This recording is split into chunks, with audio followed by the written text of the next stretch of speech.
আসসালামু আলাইকুম, সবাই কেমন আছেন? আমি প্রথমে আল্লাহর কাছে লাখ লাখ শুকরিয়া আদায় করছি।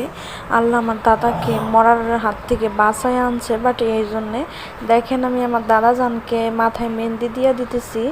পাকা চুল, মেহেন্দি না দিলে মাথার চুলগুলা চুলকায়। আর মেহেন্দি দেওয়া তো এমনিতে নবীজির সুন্নাত, মেহেন্দি দেওয়া।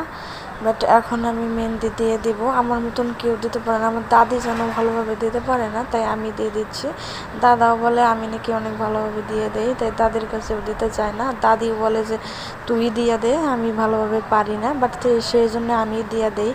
বাট কার কার দাদা দাদি নানা নানি বেঁচে আছে অবশ্যই কমেন্টে জানাবেন। আমার তো নানা বেঁচে নেই, কিন্তু আমার দাদা দাদি বেঁচে আছে, বাট আমার নানিও আছে।